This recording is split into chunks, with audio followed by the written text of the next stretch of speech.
दूसरा अध्याय। अतः यदि मसीह में कुछ शांति और प्रेम से ढाढ़स और आत्मा की सहभागिता और कुछ करुणा और दया है, तो मेरा यह आनंद पूरा करो कि एक मन रहो और एक ही प्रेम, एक ही चित्त और एक ही मनसा रखो।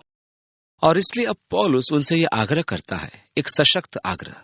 यदि मसीह में कुछ शांति है, यदि प्रेम में कुछ सांत्वना है, और निश्चय ही मसीह में शांति है, हम उसके द्वारा किस प्रकार शांति पाते हैं, हम प्रेम में किस प्रकार सांत्वना पाते हैं, विशेषकर मृत्यु के समय पवित्र आत्मा में सहभागिता, तरस और दया मेरे आनंद को भरपूर कर देते हैं।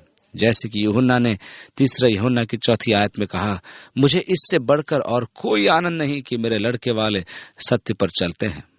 मेरा आनंद पूरा करो कि तुम सब में एक सा मन और एक सा प्रेम पाया जाए, एक चित्त और एक मन रखो। 3 आयत, विरोध या झूठी बढ़ाई के लिए कुछ न करो, पर दीनता से एक दूसरे को अपने से अच्छा समझो। यदि आप परमेश्वर के राज्य में महान बनना चाहते हैं, तो बाइबल सिखाती है कि आप सबका सेवक बने। ये मेरे लिए बड़ी रुचिकर बात है कि पौलुस के इन शब्दों की अक्सर ही कलीसिया द्वारा अवहेलना की जाती है। कलीसिया और उसके अगुवे भूल जाते हैं कि हमें सेवक होने के लिए बुलाया गया है, न कि पद पाने के लिए और प्रतिष्ठा पाने के लिए बुलाया गया है। कलह और झूठी महिमा के द्वारा कुछ भी न किया जाए। यह परमेश्वर की सेवा करने के लिए गलत लक्ष्य एवं अभिप्रेरणाएं हैं, पर मन की दीनता से दूसरों को अपने से अच्छा समझो। 4 आयत में, हरेक अपनी ही हित की नहीं वरन दूसरों के हित की भी चिंता करें। केवल अपनी ही आवश्यकताओं को न देखें, पर अपने चारों ओर के लोगों की आवश्यकताओं को भी देखें। 5 आयत, जैसा मसीह यीशु का स्वभाव था वैसा ही तुम्हारा भी स्वभाव हो। परमेश्वर अब आपसे आपके आत्मा के द्वारा वचन की सेवा करता है। हम अति पवित्र स्थान में पहुंच चुके हैं। अब हम संपूर्ण मामले को अपने हृदय तक ला रहे हैं। मसीहियत का मामला, मेरा व्यवहार, अपने प्रति मेरा व्यवहार तथा दूसरों के प्रति मेरा व्यवहार। मेरे अपने प्रति मानसिक मनोवृत्ति क्या है, दूसरों के प्रति मेरी मानसिक प्रवृत्ति क्या है। काश कि आप में वही मन हो जो यीशु मसीह में भी था। उसकी क्या मिसाल कि वह मुझसे कुछ करने के लिए कहे। मैंने तो सिर्फ प्रभु की सेवा करने के लिए कहा था और उसने मेरे हाथ में झाड़ू पकड़वा दिया। क्या मैं झाड़ू करने के लिए निकला क्या? मैंने तो इतने रुपये प्रभु की कलीसिया के दान में दिए हैं और मैंने बस हाथ उठाया कि मैं प्रभु की सेवा करना चाहता हूं और मुझे झाड़ू पकड़वा दिया गया। ऐसी आपकी भावना नहीं होनी चाहिए। आपके अंदर ऐसा ही मन हो जैसा मसीह यीशु में था। 6 आयत, जिसने परमेश्वर के स्वरूप में होकर भी परमेश्वर के तुल्य होने को अपने वश में रखने की वस्तु न समझा। वो परमेश्वर के साथ रहता था, वो परमेश्वर के साथ था, पर उसने इसे बड़ी बात न समझा। आदि में वचन था, वचन परमेश्वर के साथ था, वचन परमेश्वर था। इसलिए परमेश्वर के रूप में होकर परमेश्वर के समतुल्य होने की बात को उसने न समझा। अब आप इस बारे में कहेंगे, क्या वे नहीं जानते कि मैं कौन हूं? क्या वे नहीं जानते कि मैं कितना महत्वपूर्ण हूं? उन्होंने तो यहां तक नहीं कहा कि मेरा सूटकेस उठाएं। क्या वे नहीं जानते? वह जो परमेश्वर के स्वरूप में था, तिस पर भी अपने आप को उसके तुल्य होने को अपने वश में रखने की वस्तु न समझा। 7 आयत में, वरन अपने आप को ऐसा शून्य कर दिया और दास का स्वरूप धारण किया और मनुष्य की समानता में हो गया। अब जब उसने स्वयं को शून्य कर दिया, तब हम सोपान या डगों को नीचे की ओर जाते देखते हैं। परमेश्वर के साथ आरंभ करके परमेश्वर के समतुल्य और फिर भी स्वयं को शून्य कर दिया और दास के रूप में आया और मनुष्य के समान बनाया गया। 8 आयत, और मनुष्य के रूप में प्रकट होकर अपने आप को दीन किया और यहां तक आज्ञाकारी रहा कि मृत्यु, हाँ क्रूस की मृत्यु भी सह ली। इस प्रकार महिमा से और परमेश्वर की समतुल्यता से नीचे क्रूर रोमी क्रूस पर आया। भीड़ के उपहास उड़ाने और क्रोध के बीच में वहां क्रूस पर टंगा रहा। मनुष्य द्वारा तुच्छ जाना और तिरस्कृत किया गया। क्या है विस्मयकारी, अधोमुखी। मेरा मतलब है कि उच्चतम ऊंचाई से नीचे की और क्रूस की मृत्यु, हथियारों से घिरा हुआ, सचमुच बहुत ही खतरनाक मृत्यु। काश कि ऐसा मन आप में पाया जाए जैसा कि मसीह यीशु में भी था। 9 आयत, इस कारण परमेश्वर ने उसको अति महान भी किया। अब हम कदम बढ़ाने को देखते हैं। क्योंकि परमेश्वर ने कहा, तू मेरे प्राण को अधोलोक में न छोड़ेगा, न मेरे पवित्र भक्त को सड़ने देगा। ये भजन 16 की 10वीं आयत में लिखा है। और परमेश्वर ने उसे अति महान भी किया। 9वीं आयत से आगे लिखा है, और उसको वो नाम दिया जो सब नामों में श्रेष्ठ है, कि जो स्वर्ग में और जो पृथ्वी पर और पृथ्वी के नीचे हैं, वे सब यीशु के नाम पर घुटना टेके और परमेश्वर पिता की महिमा के लिए हर एक जीभ अंगीकार कर ले कि यीशु मसीह ही प्रभु है। अतः महिमा से महिमा तक। परंतु याद रखिए, बीच में क्रूस है। उसने स्वयं को शून्य कर दिया। अब यही मन आप में हो जो कि मसीह यीशु में था। स्वेच्छा से दूसरों को सेवक बनने के लिए आप तैयार रहें। अपने आप को अपनी असलियत से कहीं उच्चतम न आंकें, बल्कि इस पर ध्यान देते रहें कि आपको यीशु मसीह के सेवक होने का विशेष अधिकार प्राप्त हुआ है। याकूब 4 के 10 में लिखा है, प्रभु के सामने दीन बनो तो वह तुम्हें शिरोमणि बनाएगा। उदाहरण मसीह है जो स्वयं को दीन कर रहा है, पर जहां तक परमेश्वर की बात है, उसने उसे अति महान किया और वह नाम दिया जो सब नामों में श्रेष्ठ है, कि यीशु के नाम पर एक दिन प्रत्येक घुटना टिकेगा और प्रत्येक जीभ एक दिन अंगीकार करे कि यीशु मसीह ही प्रभु है। अब हो सकता है कि अभी आप ये अंगीकार करना न चाहते हो। आप कह सकते हैं कि अपने जीवन के स्वामी आप खुद हैं। मैं अपनी नियति का भाग्य विधाता हूँ। मैं अपने प्राण का मालिक हूँ। मेरा सिर रक्त रंजित है पर झुका नहीं है। एक दिन आप अंगीकार करेंगे कि यीशु मसीह ही प्रभु है। अभी ये लोग जो उसके बारे में निराशा से बोलते हैं, वे लोग जो अभी उसके नाम की खिल्ली उड़ाते हैं, वे लोग जो इस नाम का विरोध करते हैं, एक दिन वे भी अपने घुटने टेकेंगे और अंगीकार करेंगे कि यीशु मसीह ही प्रभु है, परमेश्वर पिता की महिमा के लिए। लेकिन समस्या यह है कि उस दिन उनका ये अंगीकार करना उद्धार के निमित्त नहीं होगा। आप देखें, पौलुस कहता है कि यदि हम अपने मुंह से अंगीकार करें यीशु मसीह ही प्रभु है और अपने हृदयों में यह विश्वास करें कि परमेश्वर ने उसको मृतकों में से जिला उठाया, तो हम उद्धार पाएंगे। क्योंकि उद्धार पाने के लिए मनुष्य को मुंह से अंगीकार करना है। पर उस भयानक दिन में ये अंगीकार उद्धार पाने के लिए नहीं होगा, ये तो स्वयं के लिए दंडाज्ञा पाने के लिए किया जाएगा। हाँ, वह प्रभु है। मैंने उसे अपने जीवन का प्रभु मानने से इनकार करके गलत किया। 12वीं आयत में लिखा है, इसलिए हे मेरे प्रियो, जिस प्रकार तुम सदा से आज्ञा मानते आए हो, वैसे ही अब भी न केवल मेरे साथ रहते हुए, पर विशेष करके अब मेरे दूर रहने पर भी डरते और कांपते हुए अपने अपने उद्धार का कार्य पूरा करते जाओ। अब बहुत सारे लोग ठीक यहीं रुक जाते हैं और हम कार्यों पर और अपने ही द्वारा उद्धार पाने के कार्य पर महत्व देने लगते हैं। उद्धार पाने के काम करने के बजाय ये सामान्यतः इस प्रकार प्रतिपादित होता है, जैसे कि भय के साथ कांपते हुए अपने उद्धार का कार्य पूरा करते जाओ। और उद्धार पाने के लिए आप परमेश्वर के जो कार्य कर रहे हैं, उन सब कार्यों में आपका उत्साहवर्धन किया जाए। और वे जो कार्य वाले सुसमाचार पर जोर देते हैं, वे शुभ समाचार नहीं परंतु बुरा समाचार लाते हैं। वे इस पद का अक्सर उपयोग करते हैं, पर वे ठीक इसके बाद वाले पद पर नहीं जाते, जहां ये घोषणा है, क्योंकि परमेश्वर ही है जिसने अपनी सुइच्छा निमित्त तुम्हारे मन में इच्छा और काम दोनों बातों के करने का प्रभाव डाला है। यही तो सब कुछ है। आप देखिए, जब इजरायली व्यवस्था पर चलने से पूर्णतया असफल हो गए, तब परमेश्वर ने यिर्मयाह से कहा, यिर्मयाह, एक दिन ऐसा आएगा जब आगे को मैं इन पत्थर की पटियाओं पर अपनी व्यवस्था नहीं लिखूंगा, पर उनके हृदय की मांस रूपी पटियाओं पर अपनी व्यवस्था लिखूंगा। यह वह है जो आप में अपनी इच्छा से कार्य करता है। परमेश्वर अपनी इच्छा किस प्रकार मुझ पर प्रकट करता है? वह अपनी इच्छा मुझ पर मेरे हृदय में रखी गई इच्छाओं द्वारा प्रकट करता है, न कि उन इच्छाओं से जो कि पहले से मेरे हृदय में है और जो मुझी में उत्पन्न होती है, परंतु वह अपनी इच्छाएं मेरे हृदय में रखता है। इसलिए यह वही है जो आप में इच्छा और काम दोनों बातों के करने का प्रभाव डालता है। यानी कि परमेश्वर इच्छा देता है और कार्य करने की क्षमता भी परमेश्वर देता है।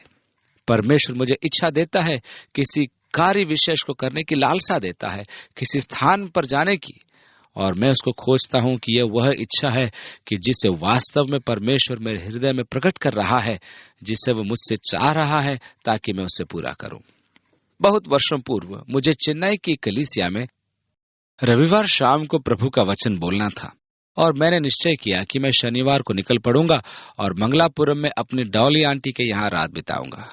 मेरी आंटी अब एक ऐसे क्षेत्र में आकर रहने लगी थी जिससे हम उनके निकट बने रह सके, और वे जायकेदार डोसा, इडली, चटनी बनाती थी और मुझे फोन करके कहता, जल्दी से खाना बनाना शुरू कर दीजिए, मैं रात पर खाने पर आऊंगा और आपके साथ रात बिताकर मैं अगले दिन वापस चेन्नई आकर सभा में बोलूंगा। अतः मैं मंगलापुरम जाने के लिए अपनी कार से चल पड़ा। जब मैं राजमार्ग पर जो समुद्र के किनारे से गया था, कार चला रहा था, तब मार्ग के साथ साथ समुद्र का नजारा इतना सुंदर लगा कि मुझसे रहा न गया। आखिर में बचपन से बाढ़ के पानी पर डोंगी उछालने के खेल में माहिर था। मैंने कार समुद्र तट की ओर मोड़ दी और प्रकृति की सुंदरता, परमेश्वर की सृष्टि को निहारता रहा और परमेश्वर को कोटि कोटि धन्यवाद देता रहा। मैं वहां सूर्यास्त तक ठहरा रहा और मैंने सोचा, ओह, मुझे तो याद ही नहीं कि समुद्र तट पर सूर्यास्त इतने नीचे तक होता है।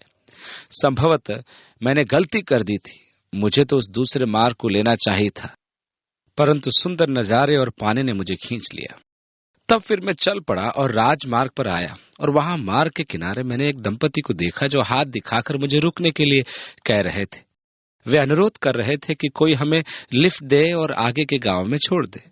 हालांकि ऐसे लोगों को लिफ्ट देना नियम के विरुद्ध है, फिर भी मैंने रोका और उन्हें कार में बिठा लिया। फिर मैंने उन्हें यीशु मसीह के बारे में बताना आरंभ किया। जब तक हम मंगलापुरम पहुंचे, वे प्रभु को ग्रहण कर चुके थे, और मैं उन्हें उस चर्च में ले गया जहां अगले दिन रात को मुझे बोलना था। और मैंने कहा, यदि कल शाम की सभा में आप यहाँ इस चर्च में आएंगे तो मुझे बड़ी खुशी होगी। पुरुष नौकरी की तलाश में था। वह एक किसान था और यहाँ मंगलापुरम में एक नौकरी ढूंढने आया था।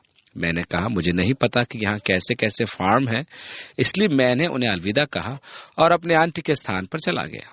बहुत से अनुभव ऐसे आते हैं, अब आप उनसे फिर कभी नहीं मिलेंगे ऐसा सोचते। मैंने भी ऐसा ही सोचा।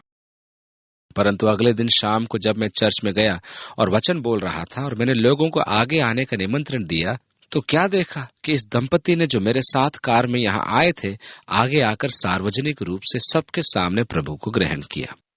उसी समय उस कलीसिया का प्राचीन उनके साथ प्रार्थना करने के लिए गया, और तब मालूम पड़ा कि वो प्राचीन एक बड़े फार्म का या खेत का मालिक था, और ये दंपति एक ऐसी जगह की तलाश में थे जहां पर वे नौकरी ढूंढ पाते। प्रार्थना के पश्चात दोनों मेरे पास आकर कहने लगे, आप अनुमान लगाइए हमारे साथ क्या हुआ। ये व्यक्ति जिसने हमारे साथ प्रार्थना की, वो तो एक बड़े पशु फार्म का मालिक है। मैं जानता था और उसने उन्हें अपने फार्म में काम दे दिया। और तब वापस मैंने कल की बात पर सोचा, जब मैं कार चला रहा था और मुझे अचानक से प्रेरणा प्राप्त हुई, क्यों ना मैं समुद्र तट पर जाऊं। मैंने जाना कि यह प्रभु था जिसने इस बात को मेरे दिल में डाला। सच में यह विचार प्रभु ने ही डाला, क्योंकि वो जानता था कि एक दूसरे पास के नगर में एक दंपति काम ढूंढने जा रहा है और उनकी आवश्यकता सच में बड़ी है, यानी कि नौकरी से बढ़कर उन्हें उद्धार की जरूरत है। इसलिए परमेश्वर मुझे अपने मार्ग से अलग होकर उस मार्ग से होकर ले गया। और इस प्रकार ये परमेश्वर है जो आप में इच्छा और काम दोनों बातों के करने का प्रभाव डालता है। वह आपको करने की सामर्थ्य देता है, पर पहले वह आपके हृदय में पूरी इच्छा को रोपता है, और इसी ढंग से परमेश्वर हमारी अगुवाई करता है। अक्सर ही ये एक अचानक प्रेरणा द्वारा या एक विचार या संकेत द्वारा परमेश्वर आपके मन में डालता है और फिर उसे कार्य रूप में परिणित करता है, और इसलिए पुनः यह परमेश्वर द्वारा पहल की जाती है। डरते हुए और कांपते हुए अपने अपने उद्धार का कार्य पूरा करते जाओ, परंतु यह परमेश्वर है जो वास्तव में आप में कार्य कर रहा है। यह परमेश्वर है जिसने आपके हृदय में लालसा रखी है। यह परमेश्वर है जिसने आपको इच्छा दी है, और परमेश्वर ऐसे मार्ग प्रशस्त करेगा जिनके द्वारा कार्य पूरा किया जा सकेगा, क्योंकि वह आप में इच्छा और कार्य को अपनी सुइच्छा निमित्त करने का प्रभाव डालता है। इसलिए वास्तविक परिणाम यह है कि मेरी इच्छा उसकी इच्छा पूरी करना है, क्योंकि वह इसे करने के लिए मेरे हृदय में इच्छा रखता है, और फिर वास्तविकता में यह मेरे हृदय या मेरे जीवन की इच्छा बन जाती है। और इस प्रकार मेरे जीवन की इच्छा, और इस प्रकार मैं यीशु के साथ कह सकता हूँ, हे प्रभु, मैं आपकी इच्छा पूरी करने में आनंदित होता हूँ। क्यों? क्योंकि उसी ने मेरे हृदय में उस इच्छा को डाली है। 14वीं आयत में, सब काम बिना कुड़कुड़ाए और बिना विवाद के किया करो। अब मुझे इस बात को मानना चाहिए कि मैं हमेशा इस विशेष आदेश में सफल नहीं हो पाता। ऐसे कई विशेष काम होते हैं जिन्हें मैं स्वतः बुड़बुड़ाते हुए करता हूँ। मैं कहता हूं, मैं आश्चर्य करता हूं कि काल्पनिक व्यक्ति कैसे हो सकते हैं। आपको मालूम, मुझे ही सारा काम निपटना पड़ेगा, मुझे ही सारा करना पड़ेगा, वो क्यों नहीं करते? या फिर मैं कहता हूं, यहां इस गंदगी को साफ करने के लिए मेरे बदले में और कोई आदमी है क्या? बहुत सारी बातें मेरे मन में आती रहती हैं। आपको मालूम, परमेश्वर किसी नियंत्रित करने वाली सेवा को नहीं चाहता। आप वचन या कार्य से जो कुछ करें, परमेश्वर की महिमा के लिए करें, और सब बातें बिना कुड़कुड़ाए या बिना विवाद के करें। 15वीं और 16वीं आयतों में लिखा है, ताकि तुम निर्दोष और भोले होकर टेढ़े और हठीले लोगों के बीच परमेश्वर के निष्कलंक संतान बने रहो, जिनके बीच में तुम जीवन का वचन लिए हुए जगत में जलते दीपकों के समान दिखाई देते हो, कि मसीह के दिन मुझे घमंड करने का कारण हो कि न मेरा दौड़ना और न मेरा परिश्रम करना व्यर्थ हुआ। अतः पौलुस उनका उत्साहवर्धन कर रहा है कि उन्हें प्रभु की सेवा कैसे करनी है, और प्रभु के लिए उनकी सेवा का प्रभाव पौलुस के हृदय में आनंद मनाता है, यह जानते हुए कि उनके प्रति उसकी सेवा एक प्रभावकारी सेवा रही थी, क्योंकि वह उन्हें मसीह की मनोवृत्ति और मन में ले आया था, जो कि अपनी महिमा से नीचे उतरकर पाप शापित संसार में उतर आया कि क्रूस पर टांगा जाए।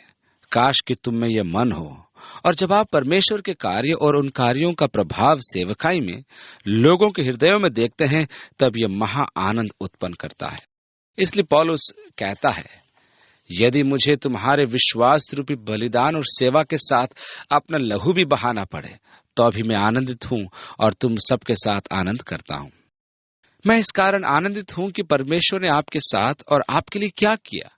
मैं ये जानते हुए मरने से प्रसन्न हूं कि परमेश्वर ने मेरी सेवा के द्वारा तुम्हारे जीवन में यह कार्य किया है।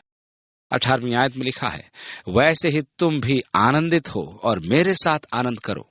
यानी कि यदि वे मुझे मार डालते, मेरा जीवन ले लेते, तो मेरे साथ आनंदित हो, पर रोना मत। मुझे प्रभु यीशु में आशा है कि मैं तीमुथियुस को तुम्हारे पास तुरंत भेजूंगा, ताकि तुम्हारी दशा सुनकर मुझे शांति मिले, क्योंकि मेरे पास ऐसे स्वभाव का कोई नहीं जो शुद्ध मन से तुम्हारी चिंता करे। अब ये पौलुस का अत्यंत रुचिकर कथन है, क्योंकि वह तीमुथियुस को भेज रहा है और तीमुथियुस अपना हृदय, अपना बोझ बांटता है। और पौलुस ने कहा, मेरे पास ऐसे स्वभाव का कोई नहीं जिसमें ठीक वैसा ही हृदय हो जैसा कि मुझ में तुम्हारे लिए और तुम्हारे कार्य के लिए है। सच में ऐसे किसी व्यक्ति को पाना जिसमें प्रेरित पौलुस जैसे हृदय हो बहुत कठिन है।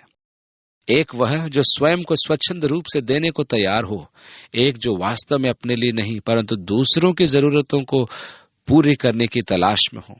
इस प्रकार के वचन के सेवक को पाना बहुत कठिन होता है। एक वह जो वास्तव में प्रभु के निमित्त किए जा रहे कार्यों और सेवा के प्रति अत्यंत सतर्क और सावधान रहता हो। पौलुस ने कहा, मेरे पास वास्तव में तीमुथियुस को छोड़कर अन्य कोई नहीं है जिसमें मुझ जैसा मन, मुझ जैसा हृदय और तुम्हारी दशा के प्रति मुझ जैसी चिंता हो। 21वीं आयत में, क्योंकि सब अपने स्वार्थ की खोज में रहते हैं, न कि यीशु मसीह की। सेवकों के विरुद्ध ये बहुत बड़ा एक आरोप है, यहाँ तक कि उनके लिए जो पौलुस के साथ साथ जाया करते थे और पौलुस के साथ रहते थे। पौलुस कहता है, मैं तीमुथियुस को तुम्हारे पास भेजता हूं क्योंकि उसमें मेरा हृदय है, वह तुम्हारी चिंता वैसे ही करेगा जैसा मैं करता हूं।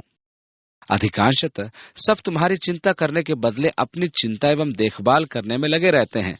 वे तुम्हारे कल्याण से बढ़कर अपने ही कल्याण की खोज में लगे रहते हैं।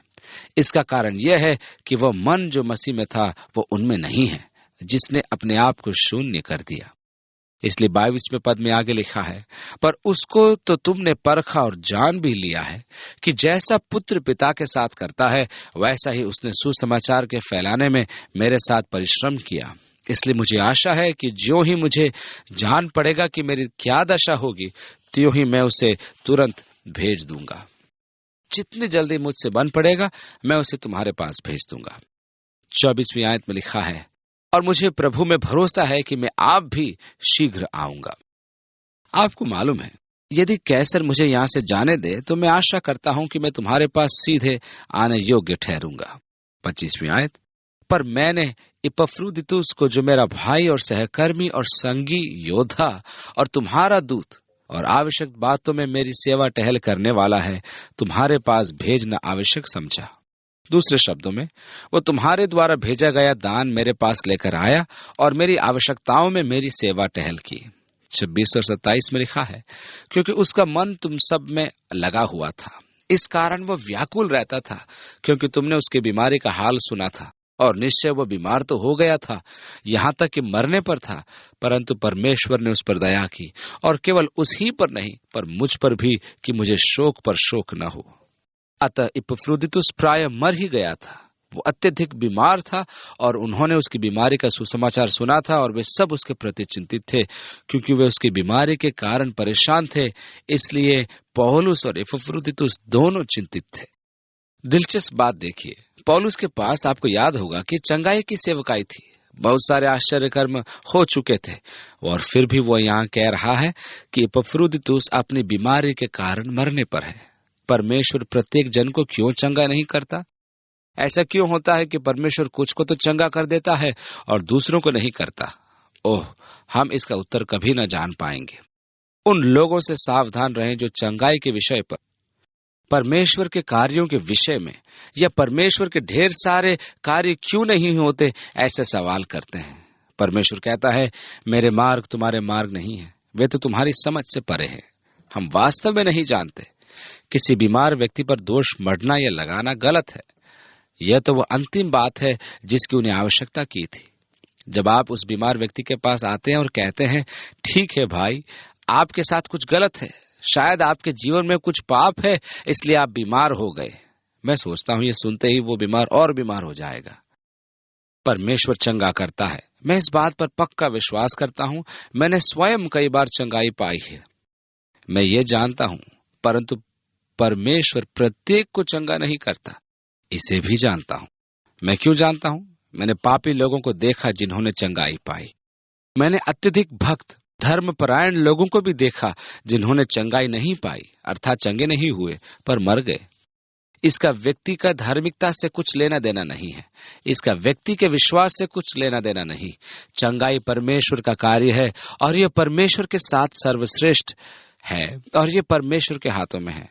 उन लोगों पर बोझ डालना गलत है जो कि बीमार हैं, या अपने रिश्तेदारों पर अपनी बीमारी का इल्जाम लगाते हैं। मैं ऐसे संदेशों को भी नकारता हूं जो कहते हैं परमेश्वर सबको चंगा कर देगा। इसलिए पौलुस 28वीं आयत से आगे कहता है, इसलिए मैंने उसे भेजने का और भी यत्न किया कि तुम उससे फिर भेंट करके आनंदित हो जाओ और मेरा भी शोक घट जाए।